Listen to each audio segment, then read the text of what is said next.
Hello dear student, তো দেখো এখানে অঙ্কটি কী দেওয়া আছে। দেখো 160 নিকটবর্তী মানে 160 নিকটবর্তী কোন সংখ্যাকে 8 ও 9 দ্বারা ভাগ করলে প্রতি ক্ষেত্রে 3 মানে 3 অবশিষ্ট থাকবে, অর্থাৎ প্রতি ক্ষেত্রে ভাগশেষ 3 অবশিষ্ট থাকবে। তাহলে এখানে কত এর কাছাকাছি বলেছে। দেখো 160 মানে 160 নিকটবর্তী মানে এর কাছাকাছি কোন কোন সংখ্যাকে 8 আর 9কে 8 আর 9 দিয়ে ভাগ করলে প্রতি ক্ষেত্রে কত থাকবে, ভাগশেষ 3 থাকবে। তাহলে আমরা দেখো প্রথম কি করব অঙ্কটা। তো এখানে 8 আর 9 এর প্রথমে আমরা কি করব, আমরা এলসিএম করব।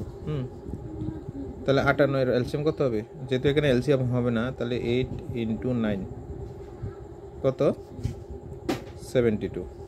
আচ্ছা, এখন 72 এর গুণিতকগুলো বাইর করব। এটা কার কাছাকাছি নেব, 160 এর কাছাকাছি নেব। তাহলে 72 × 2 করলে কত হয়, দেখো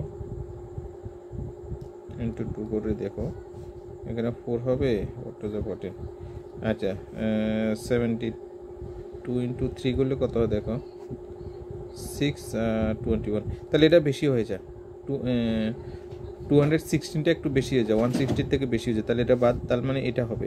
তাহলে 144 হবে 100,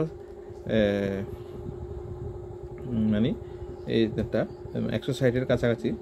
তাহলে এখন প্রত্যেক ক্ষেত্রে যেহেতু ভাগশেষ বলেছে 3 থাকবে, তাহলে এটার অরিজিনাল সংখ্যাটা হবে কত, তাহলে 144 + 3, তার মানে কত হবে এখানে 741, অর্থাৎ 147। তাহলে নির্ণয় সংখ্যাটি কত হবে, 147। এটাই অ্যান্সার।